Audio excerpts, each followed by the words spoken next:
はい、皆さん、こんにちは。お元気ですか？元気ですね。じゃあ、皆さん、今日の授業はmada merebung no koto o benkyou shimasu. Jadi, pembelajaran kita hari ini masih sama, yaitu mengenai merebung. Kira-kira minasang masih ingat apa itu merebung? Ya, merebung itu artinya kalimat perintah. Namun, pembelajaran kita hari ini yaitu mengenai bagaimana cara membuat kalimat perintah dalam bahasa Jepang. Nah, sebelumnya itu, apakah minasang masih ingat mengenai atarasi kotoba dari merebung ini? Nah, seandainya minasang lupa, yaudah silakan minasang buka kembali video pembelajaran yang telah saya upload di Google Classroom pada pertemuan sebelumnya yang mengenai atarasi kotoba dari merebung ini. Nah, hal ini akan memudahkan minasang dalam membuat contoh kalimat perintah bahasa Jepang nantinya. Nah, untuk kalimat perintah bahasa Jepangnya seperti apa? Mari kita simak. Baik minasang, sebelum kita berlatih membuat contoh kalimat perintah, terlebih dahulu kita akan belajar mengenai pola kalimat perintah atau bunponya. Yang pertama itu bunponya itu diawali dengan kata benda, kemudian ditambahkan partikel wo. Partikel ini hampir sama seperti to be dalam bahasa Inggris, kemudian baru ditambahkan kata kerja perintah. Nah, minasang masih ingat kata kerja perintahnya ini? Biasanya ciri khas dari kata kerja perintah ini pasti selalu diakhiri dengan kata kudasai. Nah, untuk itu, karena minasang sudah tahu pola kalimatnya, nah, kita akan berarti membuat kalimatnya. Untuk yang pertama itu kata bendanya misalnya yaitu ongaku, yang artinya musik, kemudian ditambahkan dengan partikel wo, kemudian kata kerja perintah apa yang cocok untuk musik atau untuk ongaku, yaitu kite kudasai, yang artinya tolong dengarkan. Sehingga kalimatnya akan menjadi ongaku wo kite kudasai, yang artinya tolong dengarkan musik. Jadi, minasang untuk menerjemahkan kalimat bahasa Jepang, silakan minasang cari predikatnya dulu, yaitu predikatnya di sini adalah kite kudasai, yang artinya tolong dengarkan, kemudian baru objeknya. Objeknya itu berupa musik. Nah, minasang sampai di sini apakah bisa dipahami? Baik, minasang untuk contoh berikutnya bisa minasang perhatikan gambar berikut. Ini ada dua gambar. Yang pertama ini kira-kira gambar apa minasang? Ya, ini adalah gambar surat atau di dalam bahasa Jepang disebut dengan tegami. Kemudian untuk gambar keduanya ini kira-kira gambar apa minasang? Ya, betul, ini adalah gambar orang menulis. Nah, kalimat perintah untuk orang menulis ini adalah kaite kudasai. Nah, dari dua gambar tersebut bagaimana cara minasang untuk membuat sebuah kalimat perintah. Nah, minasang masih ingat dengan pola kalimat perintah sebelumnya yang saya jelaskan? Ada apa aja? Ya, yang pertama itu ada kata benda, kemudian ditambahkan partikel wo, kemudian ditambahkan kata kerja bentuk perintah. Nah, untuk kata bendanya di sini ada yaitu tegami. Kemudian ditambahkan partikel wo, kemudian ditambahkan kata kerja perintahnya di sini adalah kaite kudasai. Sehingga dari dua gambar ini akan membentuk sebuah kalimat perintah yaitu tegami wo kaite kudasai, yang artinya tolong tulis surat.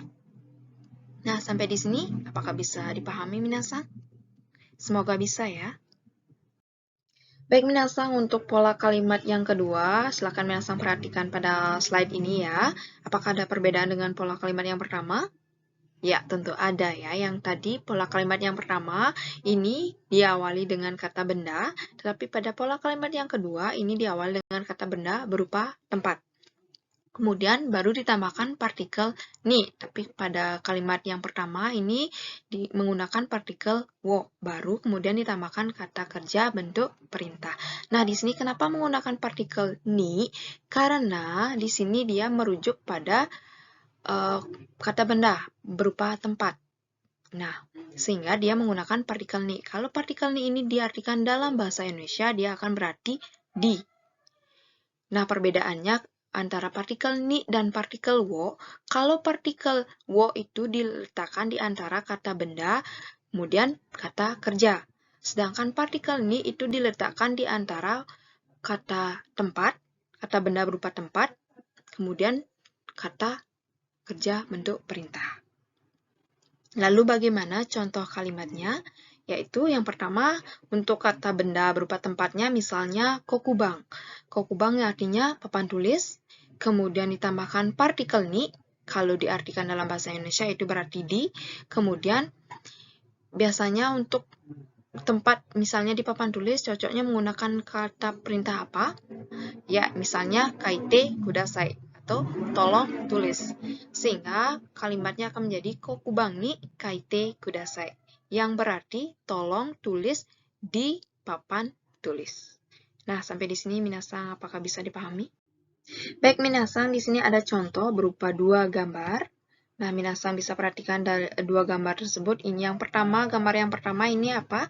Ya, ini adalah buku catatan. Nah, dalam bahasa Jepang, buku catatan disebut dengan noto. Kemudian ditambahkan dengan gambar kedua, ini kira-kira gambar apa? Ya, ini adalah gambar orang menulis. Jadi, kata kerja perintah untuk orang menulis adalah kaite kudasai. Nah, dari kedua gambar tersebut, bagaimanakah kalimat perintahnya? Nah, minasang masih ingat dengan kalimat perintah untuk yang kedua, yang diawali dengan kata benda berupa tempat, kemudian ditambahkan partikel ni, kemudian ditambahkan kata kerja bentuk perintah.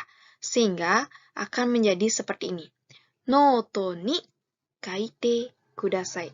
Yang artinya, tolong tulis di buku catatan. Jadi, noto ini berupa dia kata benda tempat. Kemudian ni ini dia berupa partikel, kemudian kaite kudasai ini merupakan kata kerja bentuk perintah. Nah, karena buku catatan ini dia berupa tempat, sehingga menggunakan partikel ni. Namun, seandainya buku catatan ini dia berupa benda, maka partikel yang digunakan adalah wo. Jadi, perbedaannya, jika diawali dengan kata benda, kemudian diakhiri dengan kata kerja perintah, maka partikel yang tepat di depannya adalah wo. Seandainya yang diawali itu kata benda berupa tempat, kemudian diakhiri dengan kata kerja bentuk perintah, maka partikel yang tepat di tengah-tengahnya ini adalah ni. Karena apa? Dia akan mengikuti kata yang mengawalinya. Kalau di depannya kata benda, maka partikelnya adalah wo.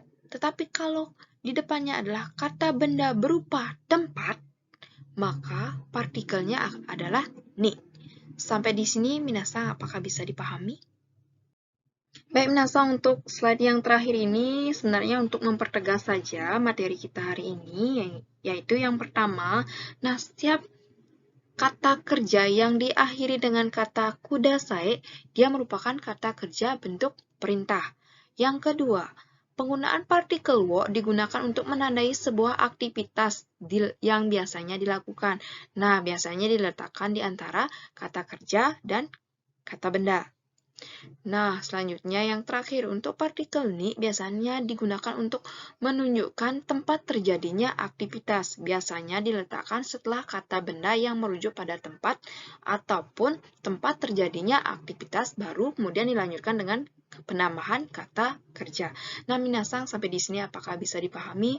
Saya berharapnya semoga materi ini bisa kalian pahami dengan baik. Nah, apabila ada hal yang kurang kalian pahami, bisa hubungi saya lewat WA. Nah, minasang, untuk pembelajaran kali ini kita cukupkan sampai di sini.